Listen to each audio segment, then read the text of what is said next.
Katika tukio lililoandikwa kwenye historia ya Japan, Sanae Takaichi mwenye umri wa miaka 64 amechaguliwa kuwa waziri mkuu wa kwanza mwanamke wa nchi hiyo. Takaichi alipata ushindi wa wazi katika kura za bunge akiwa na kura 237 katika bunge la chini lower house na kura 125 katika bunge la juu upper house, akichukua hatamu za uongozi wa chama tawala cha Liberal Democratic Party LDP. Takaichi ni mwanasiasa mkongwe mwenye msimamo wa kihafidhina nchini Japan. Akiwa rafiki wa karibu aliyekuwa waziri mkuu marehemu Shinzo Abe, amewahi kushika nyadhifa kadhaa serikalini kabla ya kupanda hadi kileleni. Anajulikana kwa kuenzi mtindo wa uongozi wa aliyekuwa waziri mkuu wa Uingereza Margaret Thatcher, jambo lililompa jina la utani Iron Lady wa Japan. Mwanamke huyo alishinda wagombea 4 wa kiume katika kinyang'anyiro cha uongozi wa LDP mwezi Oktoba, licha ya changamoto kubwa baada ya Komeito Party, mshirika wa muda mrefu wa LDP, kujiondoa katika ushirikiano wa kisiasa. Hata hivyo, makubaliano ya dakika za mwisho na chama cha upinzani cha Japan Innovation Party Ishin yakamwokoa na kumpa nafasi ya kuunda serikali. Takaichi anakabidhiwa taifa linalokabiliwa na shinikizo kubwa la kiuchumi. Bei za bidhaa zimepanda kwa kasi, huku uhaba wa mchele, chakula kikuu cha taifa, ukisababisha bei kupanda maradufu.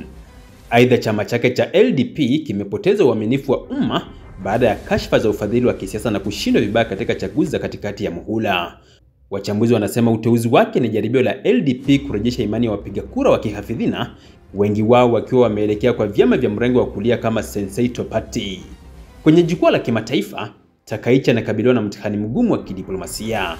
Nchi jirani Korea Kusini, ambayo ilikuwa inaanza kurekebisha uhusiano wake na Japan, sasa inaonyesha tahadhari kutokana na misimamo yake ya kizalendo na ya mrengo wa kulia. Lakini mtihani mkubwa zaidi uko Washington DC.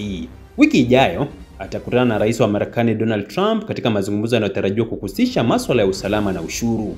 Trump awali alishawahi kuhoji umuhimu wa mkataba wa usalama kati ya Marekani na Japan, jambo linaloibua wasiwasi wa kidiplomasia kwa serikali mpya ya Tokyo.